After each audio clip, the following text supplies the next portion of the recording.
অসীম আকাশ চিরদিনই মানুষের আগ্রহের কেন্দ্রে। প্রতিটি তারা, প্রতিটি ছায়াপথ যেন এক একটি প্রশ্নচিহ্ন।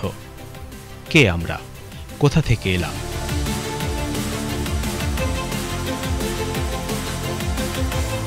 মানুষের চিরন্তন কৌতূহল, মহাবিশ্ব কোথা থেকে এসেছে, কোথায় বা তার শেষ?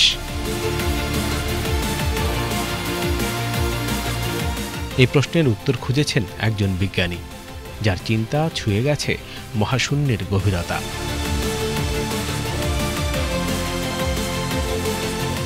তিনি অধ্যাপক ডক্টর জামাল নজরুল ইসলাম, বাংলাদেশের গর্ব, এক বিশ্ববিজ্ঞানীর নাম। 1939 সাল, ব্রিটিশ ভারতে এক অজপাড়া গায়ে জন্ম এক শিশুর। কে জানত এই শিশুটির চোখ একদিন তারাদের ভাষা বুঝবে?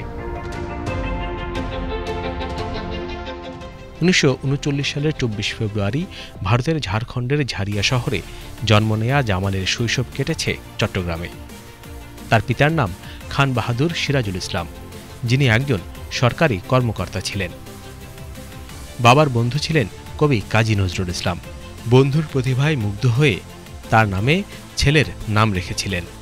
বাবার চাকরির সুবাদে পুরো পরিবার সমেত শৈশবেই চট্টগ্রাম চলে আসেন জামাল। সেখানেই তার শিক্ষা জীবনের সূচনা। ছোটবেলা থেকেই ছিল জ্ঞানের প্রতি অপার আগ্রহ।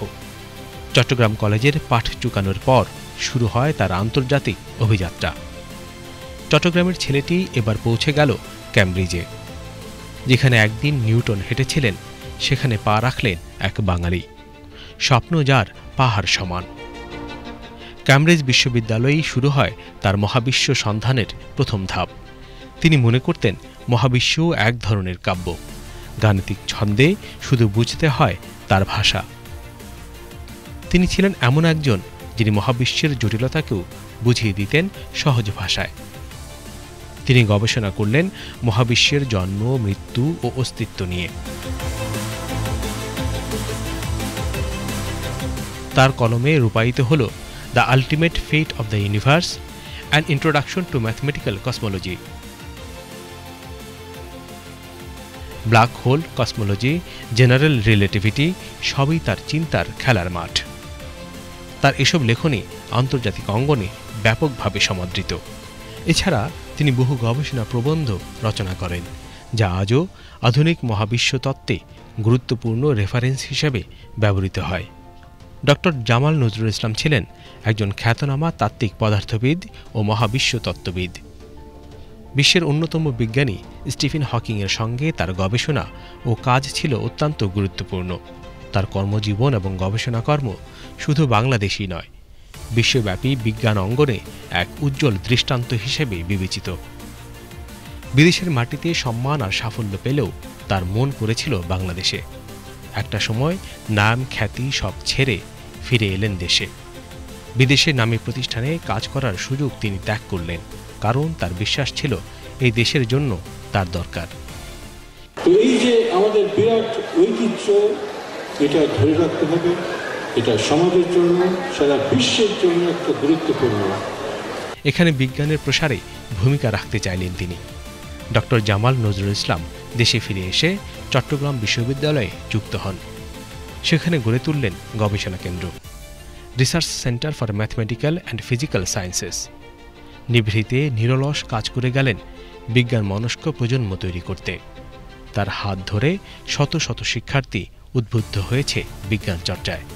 তিনি বলতেন, বিজ্ঞান শুধু গবেষণাগারে নয়, সমাজের প্রতিটি স্তরে পৌঁছাতে হবে।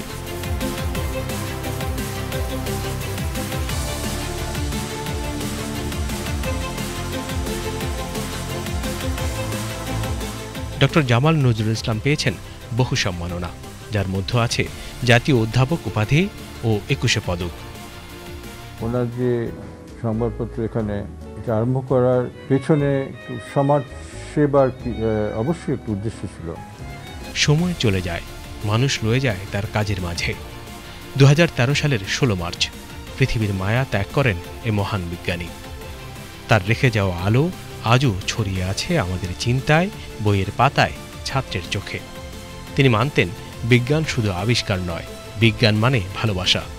তার চিন্তা মহাবিশ্বের মতোই অনন্ত। অধ্যাপক জামাল নজরুল ইসলাম শুধু একজন বিজ্ঞানী নন, তিনি ছিলেন এক আলোকবর্তিকা, যিনি বাংলাদেশের বিজ্ঞানের বিকাশে মৌলিক ভূমিকা রেখেছেন। তার জীবন আমাদের শেখায় সীমিত সম্পদ ও সুযোগেও বিশ্বমানের গবেষণা করা সম্ভব। নতুন প্রজন্মের বিজ্ঞানীদের কাছে তিনি চিরকাল অনুপ্রেরণার প্রতীক হয়ে থাকবেন। এখন তিনি নেই আমাদের মাঝে, কিন্তু আমরা যখন তারার দিকে তাকাই দেখি এক আলোকবর্ষের পথিকের ছায়া। অধ্যাপক জামাল নজরুল ইসলাম।